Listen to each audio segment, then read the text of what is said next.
Hello and welcome, my name is Robin, and I run the Robin gossip magazine Self Sabotage.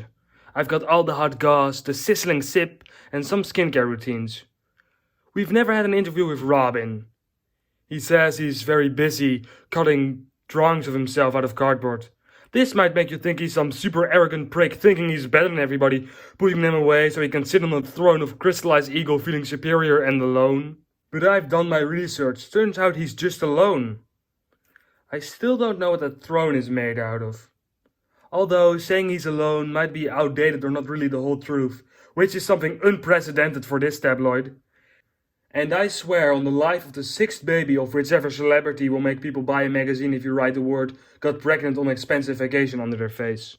That means I really mean it. Because the last 5 babies might have turned out not to exist, but this one will. And if the celebrity it belongs to is super rich, in a couple of years we'll make a big deal about how they make their child help around the house. But to get back on topic, Robin isn't alone, he's been doing stuff.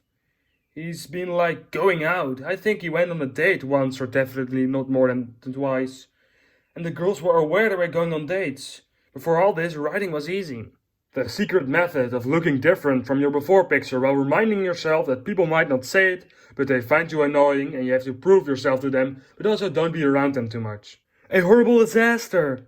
Well, could probably happen if you call the pizza place. I can't tell you what, but it's probably going to be horrible. Oh, not calling people was the marital problems of my gossip magazine. But now that Robin does stuff, people call Robin. Self-sabotage is getting harder and harder. After reading some of the competition, I've learned that those write about really famous or just really rich people, not just about one guy. People don't want to see what a royal, seemingly illegal, definitely morally bankrupt to print daughter's body looks like. They want me advising myself I could stay awake at least 3 more hours every night. They want a fast of a personality to write about the complete person. And okay, sometimes a fun quiz about which hair lotion matches their vibe. Personally, I don't use hair lotion. As a tabloid writer, it's impossible to feel clean. Especially after writing an article about how the best way to meditate is by never asking someone if they want to hang out, but just waiting for them to ask first. You can truly find your center while your self-esteem slowly crumbles to the ground. And also, Robin might be buying a big house. So big that all the things I've gotten away with by using the words might be could fit in it. That's a big house.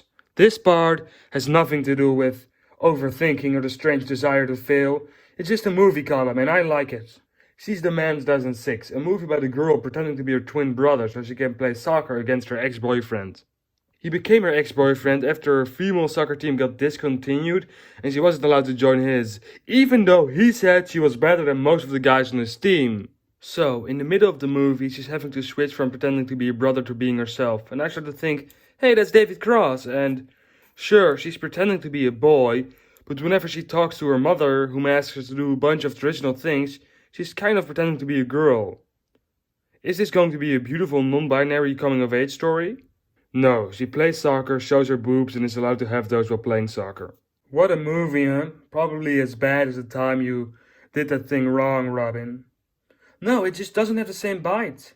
Now it's time for a Gossip Magazine classic. Am I going to explain how to make a kind of walnut soup/feed cream that might not make you get thinner, but will make you think you're not thin enough? Am I going to shame a young actor into life-ruining addiction?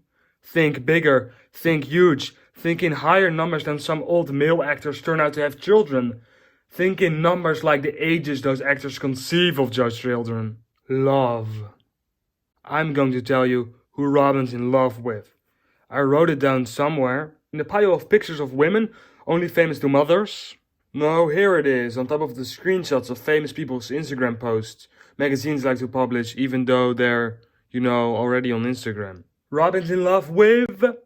Sadly, it isn't a famous person's daughter or a homemade recipe for skin bronzer. That would really sell some papers, but I think it's exciting. Robin right now is in love with the idea of liking someone. He likes girls when they like him, and he likes them because they like things about him. He also likes them because he likes the idea of having someone he really likes and does girlfriend things with. Oh, and smiley piercings, those things are amazing.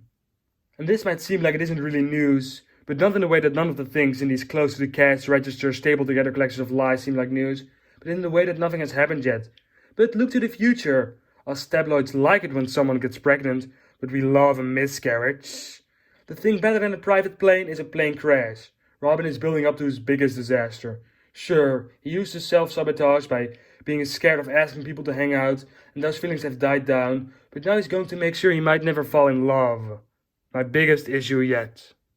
If he keeps living like this, he is going to realize things about him.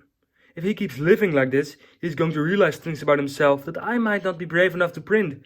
And I used to have a medical section. I know what's on the back of Robin's shoulder.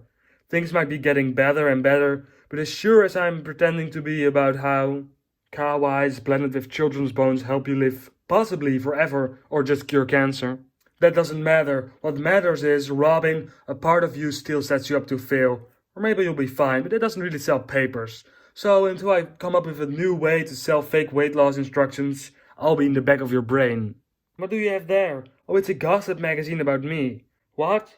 I like how it continuously falls off the tightrope of keeping me from being an obnoxious, overbearing boy and making me completely shut myself off from people. But I love the skincare routines.